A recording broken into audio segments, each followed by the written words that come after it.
Hello, this is David Gay, your Tektronix and Keithley Strategic Account Manager, and in this video I'm going to do some decode and analysis on an eSPI bus. eSPI, or Enhanced Serial Peripheral Interface, is a bus developed by Intel to replace a variety of other buses like SM bus, LPC, and of course SPI.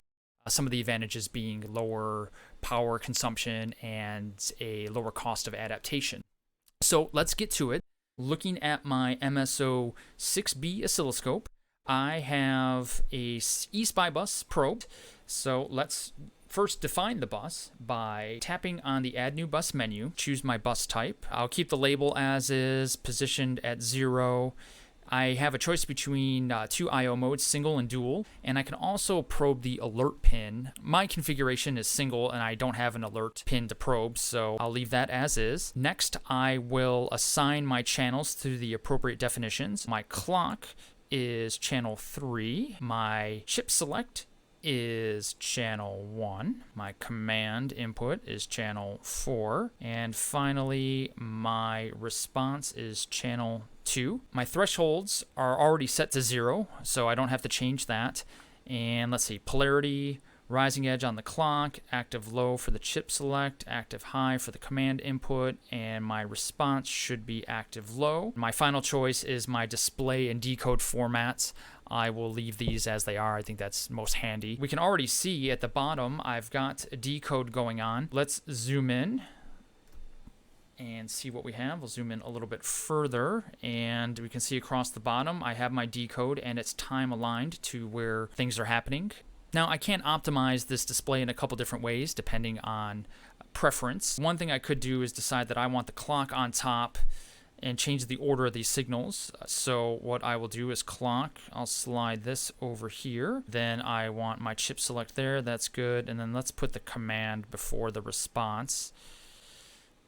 All right, so that's a nice order. The other thing I could do is just overlay all of these signals. I double tap on the background and hit overlay. Now everything is on top of each other, so you might find that a more convenient view, or you just might be used to working like that. A final thing I could do is I could do a little bit of mixing and matching. So back to the stack mode, I can stack my analog channels on top of each other, or I should say overlay my analog channels and leave my bus separate.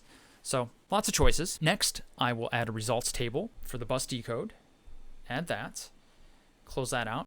Now I have a variety of parameters listed in this table. One thing you can do is if you find something of interest, like if there were an error, you could tap on that line and then your zoom box will jump over to that instance in your record. The next thing I will add is a search.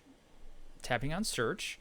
My search menu pops open, so I'll need to choose my search type, which is bus. I've only got one bus defined, so I don't even need to choose that. There's actually a wide variety of parameters that I can search on, different packet information, data and address values, different events. If you'd like to have a video that dives into deeper detail on that, just let me know. For now, I'll go through and take a look at something like peripheral channel, different command codes, response codes. So let's do a memory read write. I don't really care what the values are. Looking over here, I have 4 events. We see I'm zoomed in over here. If I tap these arrows, I can scroll through to each one of these events, which are also marked with these purple carets. I can also add a results table for my search.